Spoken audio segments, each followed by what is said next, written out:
Guten Tag, bonjour, welcome. I am Cécile A. from the Bordeaux Wine Council, and with Stefan Schindler, Marketing Director of the Deutsche Wine Institute, we would like to warmly welcome you to our second Clink Different press event. I don't know if you are familiar with this program, but Clink Different is a collective program between the German Wine Institute and the Bordeaux Wine Council. This program was launched in 2019 in the US market. So you might find it surprising that Germany and Bordeaux joined forces, but in fact, we have a lot in common. Both regions have an historical vineyard which is about the same size. We both offer a wide range of top quality white, red, and sparkling wines. We also have respected vine and wine scientist labs. And you know, because wine is also about culture, history, discoveries, Germany and Bordeaux have plenty wine tourism sites and activities to offer to the tourists who visit us.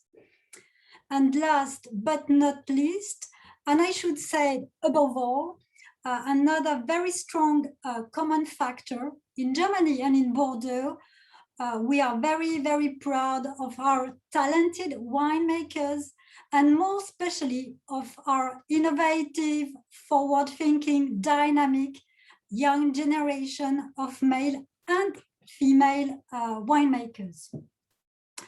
So for Germany and for Bordeaux, the US is a key market. That's why our joint program also includes a robust consumer events program, a number of restaurants and retail promotions, and a series of press and trade events. And I invite you to visit our clinkdifferent.com website if you want to learn more about this program and to learn about our wines too.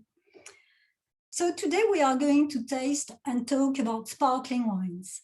My colleague Stefan from the Deutsche Wine Institute shared with us very interesting figures on production and consumption of sparkling wines in the world. And do you know that Germany, France, and the United States are major sparkling wine producers, and in the meantime, also the three largest sparkling wines drinkers in the world. So it seems that we share the same appetite for this wine. So now let's go to practical work with Sarah. So it's my pleasure to introduce you to Sarah Tracy, our host today. So Sarah is a sommelier and a wine expert based in New York City. She has worked her way up from spit bucket emptiers at a local winery to wine director in top Michelin star restaurants. With a passion for education, she has already conducted more than 400 classes to date. Sarah is known for her warm and accessible style. And when she is not exploring, touring in the vineyard, Sarah is the resident wine expert at Martha Stewart Living Online. And her blog, The Lush Life, is also very, very popular for the wine lovers community. So without further delay, Sarah, welcome. And all together, we are going to share a very enjoyable moment. We have the best ingredients to make it happen, great people and delicious sparkling wines. Sarah. Thank you so much, Cecile, and welcome everyone. That was a fabulous intro, Cecile. I appreciate that. For those of you that haven't met me, I am a sommelier and also a lifestyle and entertaining expert and journalist and blogger based here in Brooklyn. And we have such a fantastic experience ahead of us today, exploring these fabulous wines from Cremant de Bordeaux AOC, also German sect, and then also learning how to pair them with sweet and savory bites. It's just going to be so delicious. And we want to thank you for taking the time to join us today. As you can imagine, as you know, really an entertaining enthusiast, sparkling wines are probably the most important tool in my arsenal. So I'm always looking for wines that are interesting and different and fun, obviously delicious, but also that are affordable. And I think you're going to find all of the wines in the lineup today. Check all of those boxes and more. For the next hour, I want to make sure that you all have gathered your items in front of you. So we have our 4 bottles of sparkling wine. Make sure you have your snack packs that we sent everyone. Also a glass of water, I think, is important here to kind of cleanse our palate between tastes, because we have a lot of flavors to experience. And then I'm recommending 2 wine glasses if you have 2, because we're going to taste in flights 2 at a time. So it might be fun to kind of taste Germany and Bordeaux side by side all together. We unfortunately cannot see your beautiful faces today, but we can see the chat. I love to see there's already been just such a lively interaction in the chat. Like, please keep that up. I love seeing where everyone is from, and we're going to love just seeing your reactions to the wines and all the bites we have in front of us today. And then for all of your questions, Cecile, who welcomed us today, is going to be sticking around to handle the Q&A, as well as Stefan Schindler from the Deutsche Wein Institute. So you guys have just fabulous experts at your disposal. And if you do have questions, we're going to ask you to use the little Q&A button at the bottom of your screen. So you can pop that, put your question in the box, and then Cecile and Stefan will answer those.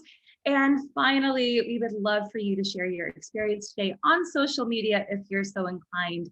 And the handle for today, as well as the hashtag, is on your tasting mat and also your tasting sheet. So please, please, please taste and share. And without any further ado, I think I'm personally ready to get this whole party started. So the first flight, we're going to taste a Cremant de Bordeaux and then also a Sept side by side. We're going to be starting with the Selene, a Cuvée Amethyste. That's going to be our first wine for today, and we're going to be following it straight after with the Marcus Molitor Brut Sect. So go ahead and pour yourself a healthy pour. It's almost Friday after all, of the Selene Cuvée Amethyste, and that's what we're going to use to kick it off today. And again, everyone, please do the honors of cheersing me behind your screen. And we're just in for a treat today. So go ahead and take a nice sip of your Cuvée Amethyste. And as you are sipping on this wine, getting your first sips in there and exploring on your own, I wanted to tell you a little bit more about the Cremant de Bordeaux AOC. I think some of you are super familiar with this category of sparkling wine. Some of you might be new to this. So I wanted to give you basically an overview of what is Cremant de Bordeaux AOC, what are the standard production methods, and what we can expect from this wine. So important kind of thing to note is that winemakers in Bordeaux have been producing sparkling wine from the 1800s, probably even earlier than that. But the Cremant de Bordeaux AOC is very, very young. This was established in 1990 as an official AOC. So although these wines have been made for many, many decades, and it's a relatively new appellation that was established. To be qualified as a Cremant de Bordeaux, you must use all hand-picked grapes, and the wine has to be aged for a minimum of 12 months before bottling. Some of them do longer, but it has to be 12-month minimum. And then these wines are all going to be the traditional method with the secondary fermentation in the bottle. Cremant Blanc, which is, again, a white sparkling wine from the Cremant de Bordeaux. It can be made from red or white grapes. So red grapes you'll see in production at Cremant de Bordeaux AOC, your classic Bordeaux varieties, Cabernet Franc, Cabernet Sauvignon, Carmenère, Merlot, Petit Verdot, and Malbec. You'll see all of these used in Cremant production. White varieties, definitely Semillon, Muscadel, Sauvignon Blanc, and then you might see some little secondary grape varieties, Colombard, Merlot Blanc, and Uni Blanc. So all of these grapes are permitted in Cremant de Bordeaux production. And Cremant Blanc de Bordeaux, so again, these white sparkling wines, make up about 69% of the Cremant Bordeaux production, and the rest are the rosé, which of course we're going to get to later in the hour. Some fun facts for you. There are 214 wine growers that are making Cremant de Bordeaux within the appellation. 563 hectares, so lots of land under vine for the production of this wine. And in terms of the amount of bottles produced in 2019, about 5.2 million bottles of Cremant de Bordeaux AOC were produced. So you're seeing a huge increase in production in the past 10 years. You've had about a 286% jump in production volume in these wines. They're just becoming very popular for good reason, and production is keeping up with that. So now that I've given you the basic rundown of the Cremant de Bordeaux AOC, and again, if you have questions about the appellation and the requirements for making these wines, definitely use that Q&A button and we'll have Cecile answer those for you. So this wine, the Solène Cuvée Amethyste, is, now that we're seeing on our slide, it is a Blanc de Noir. So a white sparkling wine made from red grapes, 60% Merlot, 40% Cabernet Franc. And this was aged for 18 months on the leaves before being disgorged. So 12 months would be the required time. This is going a little bit longer. It's not uncommon to see Cremant de Bordeaux at like 24 months of aging, 36 months of aging, but these wines are definitely meant to be drunk within a year or two of bottling. So no need to cellar them. They're meant to just be like lusciously enjoyed right now. This producer, Solène, they have been producing Cremant since 1947. So definitely since before the appellation was officially established. And the fruit from this is actually coming from 3 estates on the right bank of Bordeaux, all owned by the family.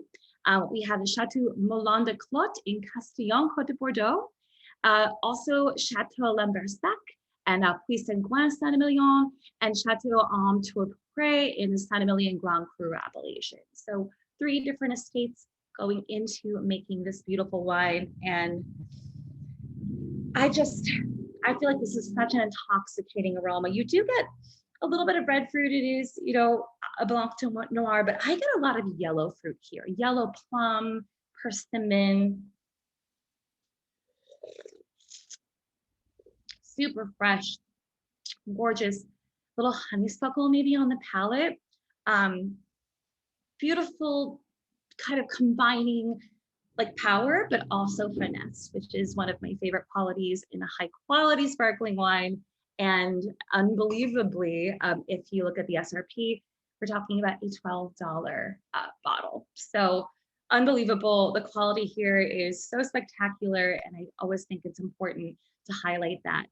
I always am recommending wines for people that want fantastic options for $20 and under, and this is well under that. We would love to know in the chat. I'm going to pop in here and see what you all think, but what you're loving about this Cremant de Bordeaux. I think it's just a spectacular example of what Cremant can do. And in terms of our pairing, because I know that's a big part of the reason you guys are here, I have paired this with your Castelvetrano olives. So I might be a little biased. I know Castelvetrano olives to me are the best olive. Don't at me if you think differently, but I love these. They are meaty, but also creamy. Yes, a couple people in the chat are verified that these are the best olive. But they have a really compelling, very mild brininess to them. Good, kind of that good briny, salty character. I'm gonna try to chat and chew at the same time. But when you wash it down with a little bit of the Cremant de Bordeaux, this fruit quality in the wine really gets amped up to another level when it's combined with the briny saltiness of the olives. It almost reminds me of probably my favorite pairing with Cremant de Bordeaux are oysters.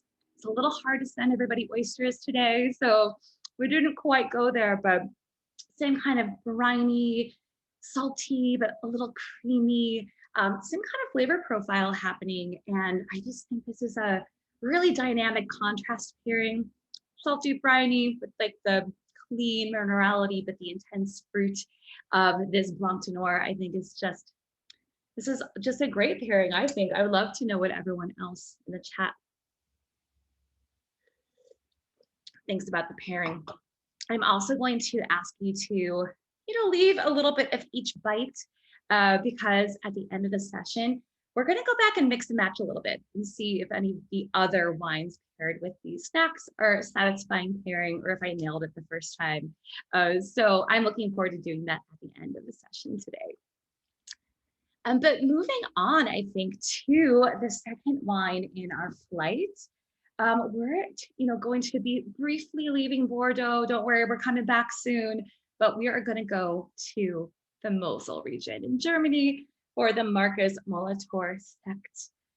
And again, while you are tasting this wine on your own, make sure you look at that fabulous perlage, this gorgeous, tiny, beautiful, sudsy little bubbles. And sect is, just to give you that overview, if you're not familiar with sect, it is the German word for sparkling wine. It does not denote a specific region or an appellation. It does not denote a certain production method. So sect can be in the traditional method. It also can be in the Charmat or tank method. And it can be made in any of the 13 main regions in Germany.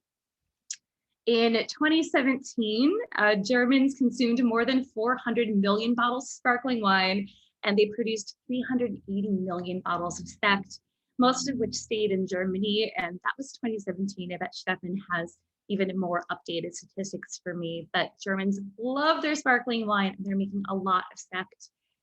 Sect has had a glow up in the past decade or so.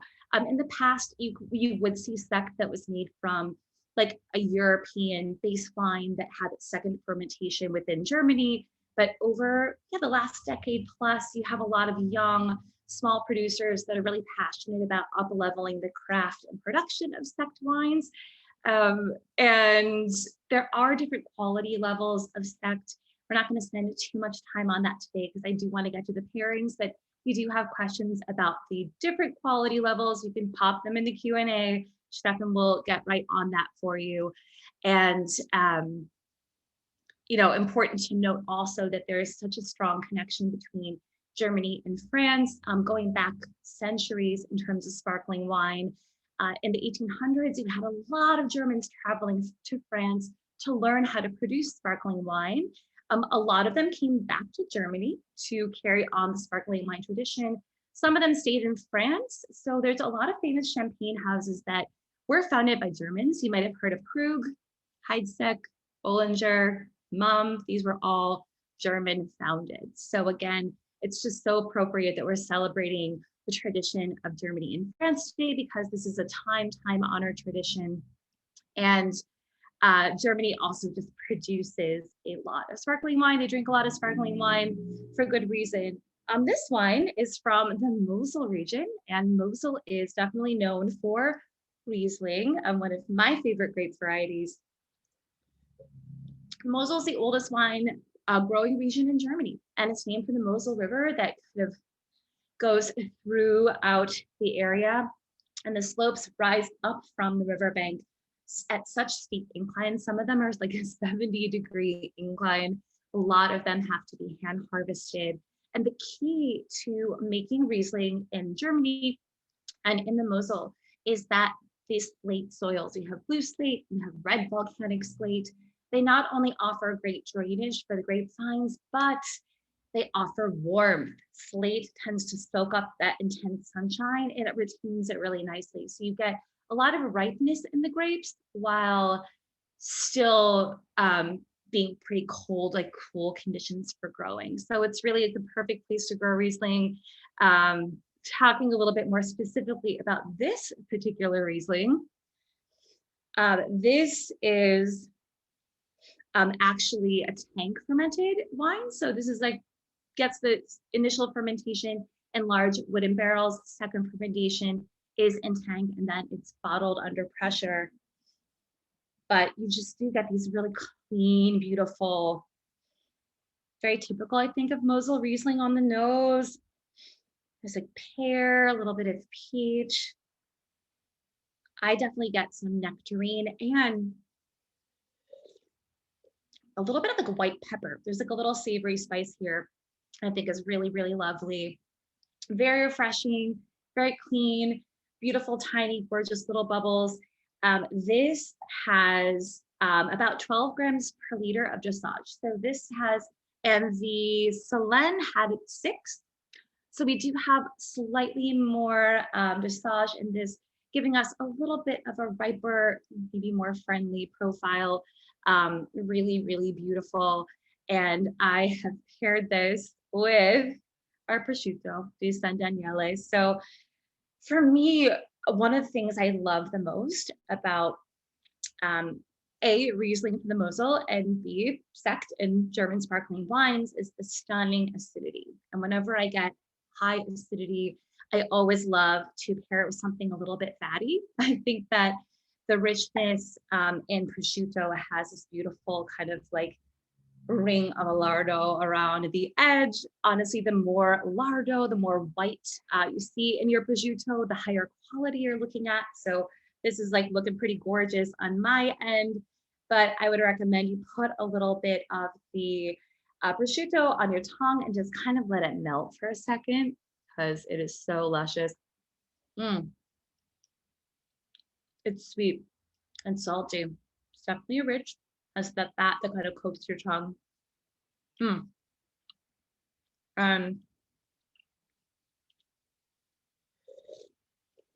Paired with the Riesling Sekt, it just cleans everything right off. It's really, really sets off that fatty richness. It just has a gorgeous kind of textural contrast, which I really love. And that peach and the right pair, the fruit is really singing when matched with the San Daniele prosciutto.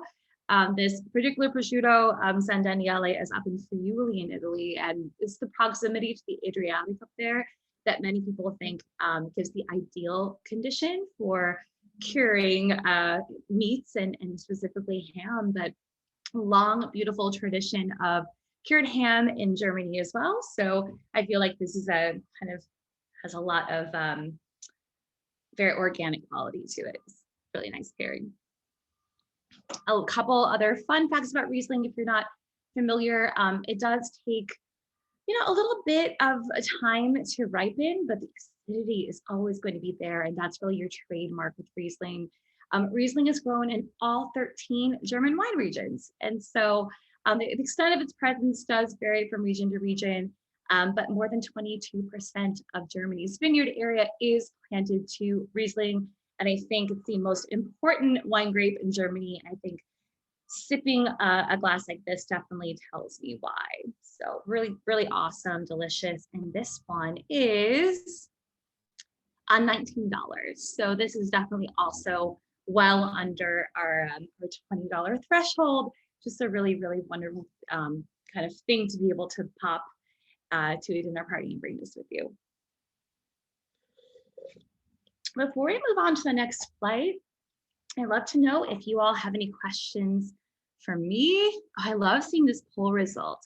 So most of you definitely had some experience with Sekt and Cremant de Bordeaux, which is cool. Some of you had only had Sekt, so maybe Cremant de Bordeaux is a little bit newer.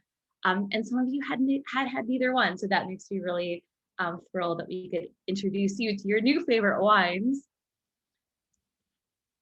And let's see in the Q&A if anybody has. Yes, so we did have a question in the Q&A that is open right now, kind of about the regulations for Sekt, the different quality levels. And yes, there is a wine called Deutscher Sekt that is made from German grapes, and it's a really, really great one to try. And some of your questions were answered also in the Q&A. Fantastic. Great. So on that note, I want to move on to flight number 2 because we have more deliciousness awaiting us. And so we just tasted 2 wines that we're calling more traditional for Cremant de Bordeaux and for German Sekt. However, Of course, if we did a traditional set of flight for you, we have to do some non-traditional wines as well. So these are going to be a little bit different, but maybe a little bit more adventurous. And now that you're all experts on Cremant de Bordeaux and Sect, I think you'll really, really enjoy these also. So the next two would be the Calvé Cremant de Bordeaux Brut Rosé. This is 2018. And then as a special treat, our Raumeland Cuvée Marie Louise Brut, which is a 2013 vintage. So we're going to kick it off on this next flight with our sparkling rosé. I promised you we would do that. And if you remember what I mentioned earlier, that about 31% of the Cremant de Bordeaux AOC wines are rosé. So I think it's actually a strong showing for rosé. 31%, that feels about right to me. So lots of delicious rosé being made. There are 100 wine growers in Bordeaux that are making these rosé Cremant. 255 hectares. This is a good stat. 413% increase in the past 10 years. So that's major. Rosé is definitely taking over a lot of our markets. Sparkling rosé specifically, and Cremant de Bordeaux is certainly no exception to that. And then about 2.3 million bottles in 2019 were produced of Cremant de Bordeaux rosé. So talking a little bit about this Calvé, this is 100% Cabernet Franc, but some vintages, they might throw like 10% Merlot in the mix as well. So depending on what you're talking about, this producer will incorporate a little bit of Merlot into the blend at times as well. But these grapes were manually harvested and manually pressed. Again, traditional method, like all Cremant de Bordeaux AOC. And then we have the second fermentation here lasting for about 9 months. I personally love Cabernet Franc as a varietal wine in sparkling wines. I mean, it does have these like pretty red fruit notes, but I do get, it's kind of a little wild. I get like the red raspberry, a little wild strawberry, some herbal tones here. The texture of this is fantastic. The bubbles are lively, but I got a little tannin sides of my tongue. The fruit is very pronounced. Again, it's a raspberry type of fruit for me. Just abundance of fruit, which is perfect picnic wine. I would love to pack this up in my picnic basket and take it to the park. And my pairing for this is going to be the milk chocolate. So I am someone that doesn't often pair super dark, intense chocolates with wine. Sometimes you have, you know, some tannin in the wine, some bitter qualities in the wine, like we have a little tannin here today. And if the chocolate also has a lot of tannin and a good amount of bitterness, sometimes they can fight each other a little bit. So that's one of my big kind of wine pairing tips, is that I always look for chocolates that are like 50% or less in terms of the cacao content. This one's 45. So the higher cacao, the more bitterness you're going to experience. The lower cacao, you will get a little bit more sweetness. So 50% or below, 45% is like, for me, the sweet spot when pairing chocolate and wine. And similarly to the prosciutto, I would like to invite you to just let this melt on your tongue for a second. Whoop. Drop mine. Okay, there we go. There's some hazelnut here, but smooth, creamy, unctuous, very luscious chocolate. Has a nice sweetness to it, but it still does have that cacao core. Combining it with our Cremant de Bordeaux rosé. It reminds me of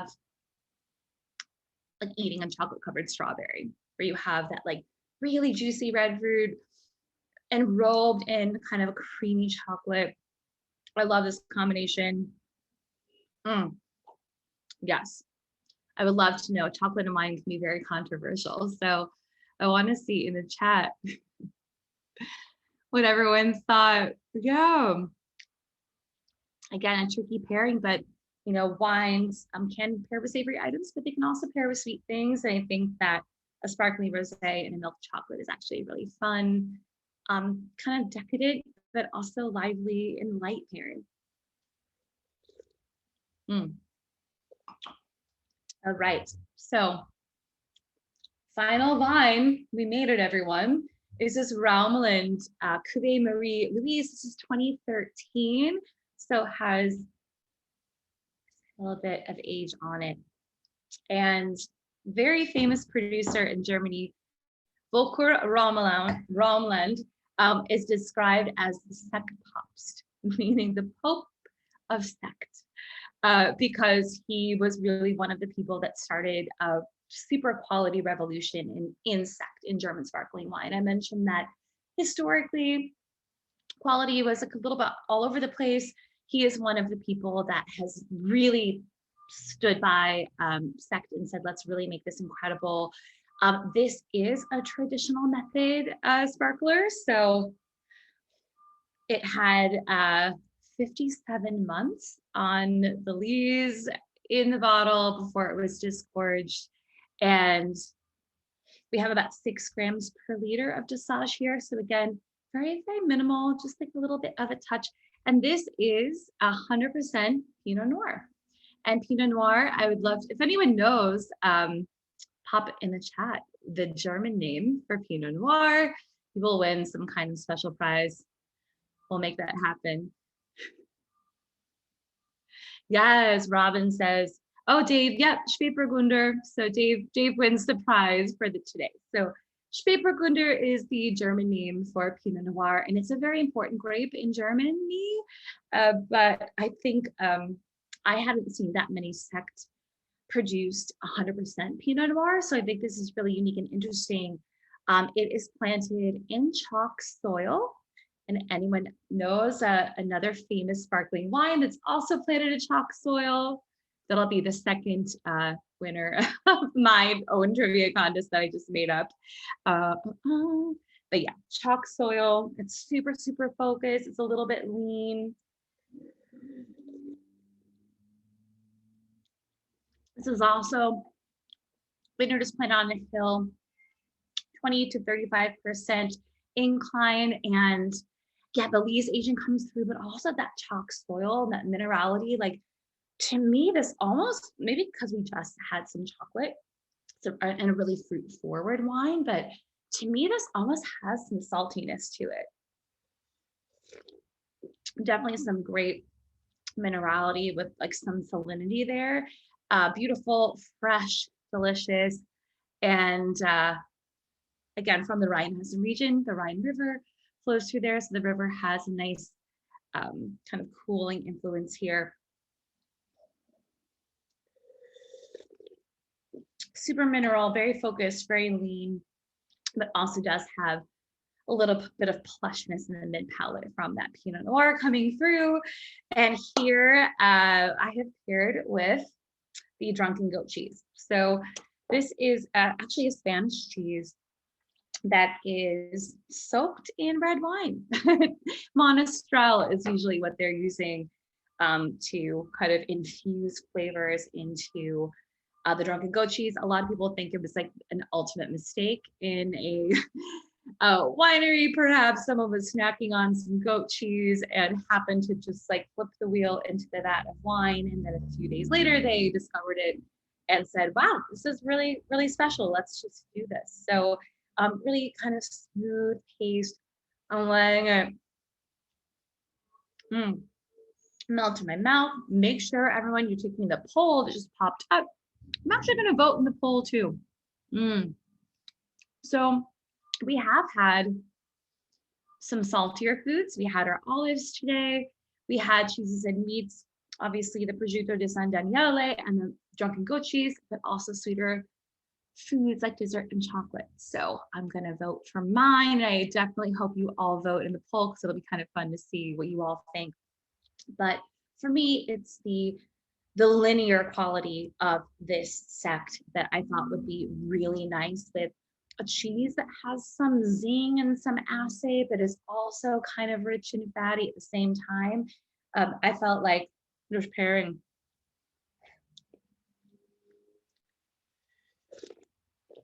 you have that cleansing quality of the wine, so it does come through, kind of cleanse you.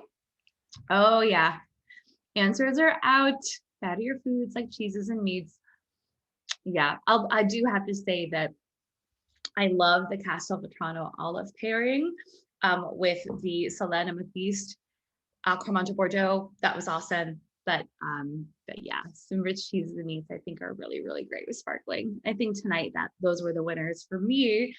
But I love this, this Raumeland, again, 2013, single varietal bottling, fabulous producer. Definitely one of the more premium wines in the tasting. This is $46, so maybe more of a splurge as compared to the other wines. But I'm so glad this is in the lineup because I feel like this shows us like Sect can achieve this super premium, high quality level, and even the sects that are a little more approachable in terms of price point are like really fun and delicious and great to taste as well. So we've tried all of the pairings with all of the wines. What I would love to encourage you to do is, if you think that there might be a better pairing here, maybe the Raumeland 2013 is awesome with the Castelvetrano olives. And maybe you'll discover that you love the Molitor Brut Sect with the chocolate. This is the kind of fun portion of the tasting. I like to call it speed dating for wine and cheese because that is exactly what it's like. We're just going to put different combinations together, see if any of them are a true love match or there's serious chemistry. I always find food and wine pairing is like a little bit like dating. You put the food and the wine together. You hope that they achieve something greater than each of them did on their own. And yeah, you hope there's some chemistry there. Sometimes they meet, they're cool, they hang out, no real magic happens. It's like that random Bumble date you went on, didn't really think about it again, but it was pleasant enough. Sometimes they come together and they kind of fight each other and they're not a harmonious pairing. So we can kind of have anything happening here. But again, put in the chat if you experience a different pairing that we should all try.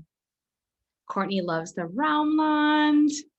Oh, I love Courtney says she packed a bottle of the Raumeland in her suitcase home when she visited a few years ago. So that is high praise. Yeah, there are Phil. I support what Phil said about wine and chocolate. That port is usually our go-to. Chocolate is a very challenging pairing, but yeah, this one was a nice surprise. The Raumeland with the chocolate. All right, Irene. I think I'm gonna go in on the Raumeland with the chocolate and see how this works for me. I also think the Cremant de Bordeaux Brut Rosé from Calvé. I think this could really be awesome with the prosciutto. So I want to urge you all to try that too. Yeah, Dave's commenting he's never had a sect of this quality before. There's a lot of elegance. Yeah, I mean, sect is a really fun category to dive into because there is so much range. There's so much range here, which is just, to me, like my favorite thing about wine. Always never know what you're getting. And again, these Cremant de Bordeaux, like unbelievable for me, the value for the quality. I mean, a $12, fabulous. Like I would drink this Solène Amethyst Blanc Noir. I would pair it with a super high-end winemaker, dinner Michelin star. But I think what's also really cool about an exercise like this is that we've witnessed that a lot of our readers, I think that wine pairing is only for truffles and caviar and oysters and these super elaborate high-end pairings. And what I love to show is like a simple olive, a simple bite of prosciutto can also be a really satisfying pairing experience. And so that's, you know, one thing, if you don't take anything else with you today, that's one thing I hope you leave with. I think Phil is all of us right now. He says, on one hand, I want more people to know sex. On the other hand, it's like having a secret weapon all to myself. Well, to myself and Germans. That's fantastic. Oh, Robin. She left her bottle of Sect at her boyfriend, and then she couldn't see him because of COVID, and he drank it. Well, Robin, now you have a bottle of Raumland all to yourself, but you don't have to share with him if you don't want to. There's always more where that came from, I think, with wine.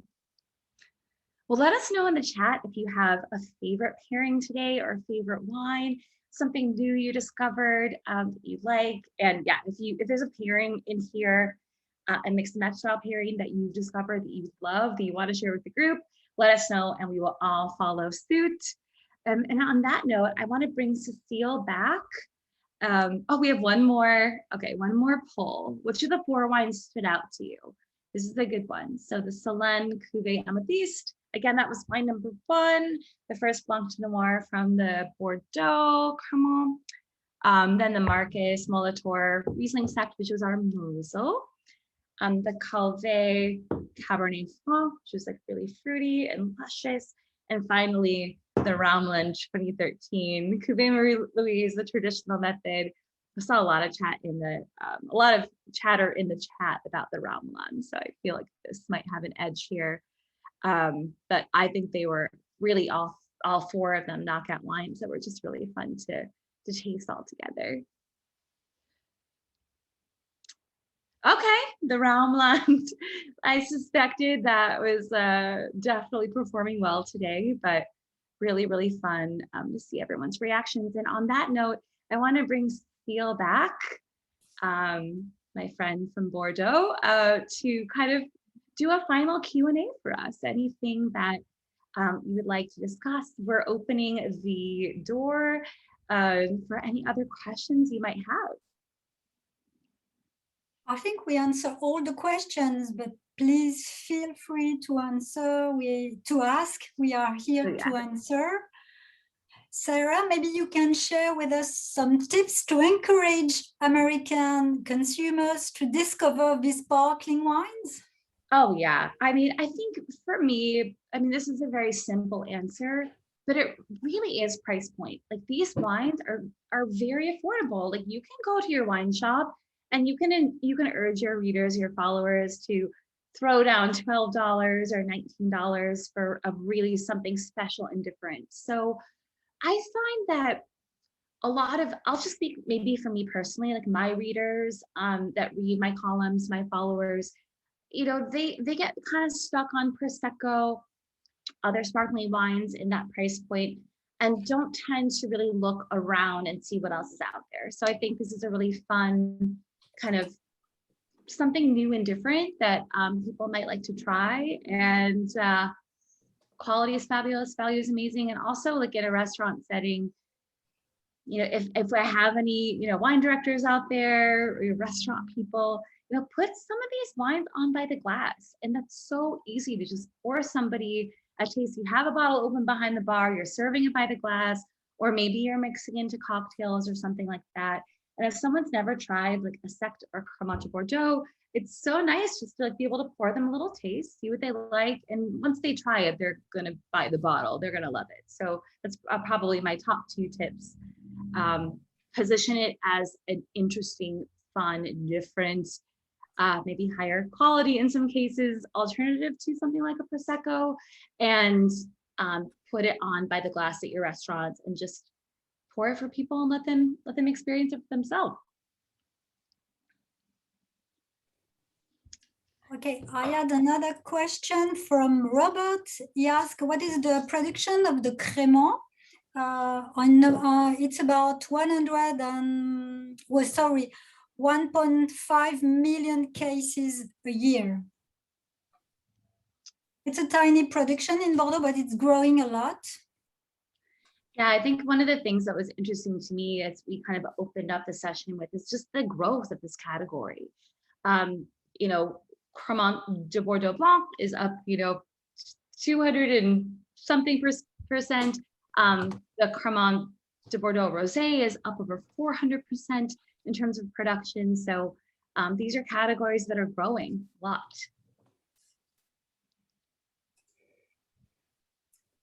I had another question about the grape varieties.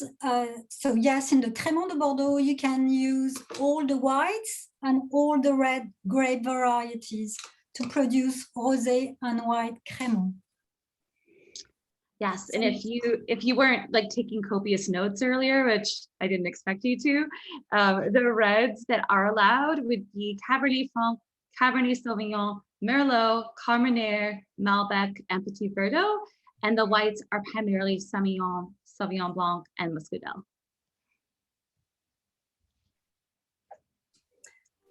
Stephanie is also answering questions in the Q&A. Great.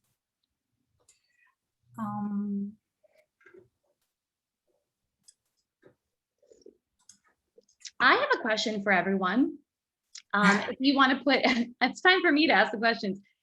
You can feel free to put it in the chat. What was your favorite pairing? Was there a pairing today that surprised you? You never tried olives with Cremant Blanc to Noir or something like that. Let us know what you thought was the most successful pairing. I'm always wondering if my pairing instincts are also singing to everybody else. So yes, I would very much be curious about that. The cheese with the Raumland, we have Paul weighing in there. Just chocolate and the Cremant Rosé for Melissa. Yeah. Okay, so Robin, I love this because there's always someone that's like not an olive fan that actually ends up really liking olive pairing. So I'm glad that you enjoyed that one. Chocolate and rosé seems to be the winner. Mm-hmm. Very cool. And you all have plenty.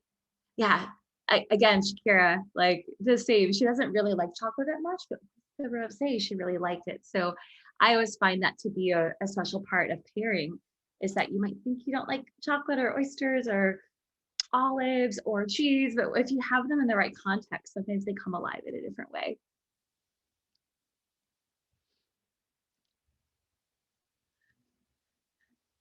Chocolate, yep.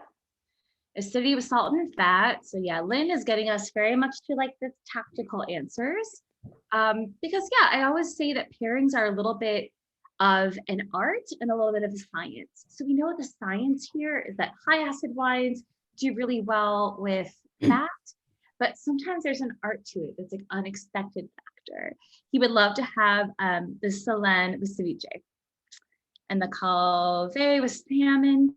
I mean, the good news about today is that you all do have hopefully some leftover wine, unless you drank all 4 bottles or the tasting would, I would not judge you for. But as long as you keep these in your fridge and get maybe, I own a few of these little sparkling wine stoppers. These will last you several days and you'll be able to try them with salmon, try them with ceviche, try them with different foods. And they're all very, very, very good culinary and gastronomic wines that pair beautifully with food. So it'll be fun to see what you all come up with. And please, by all means, if you come up with great pairings for these, post them on social media.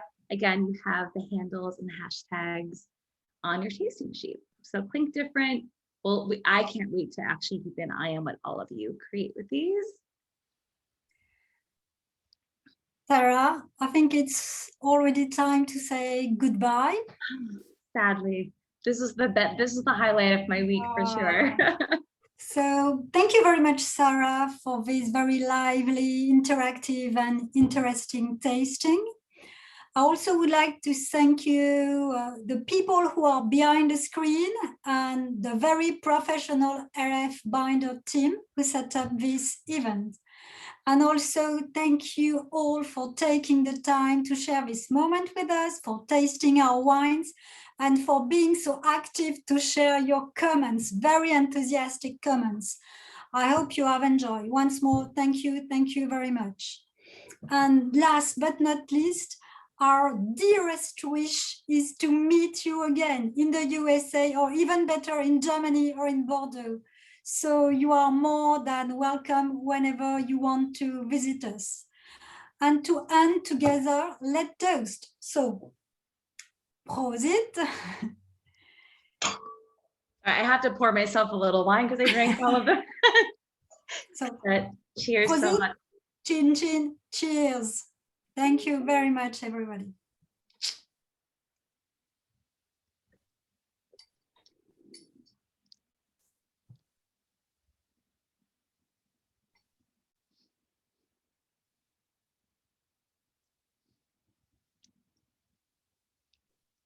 Aw.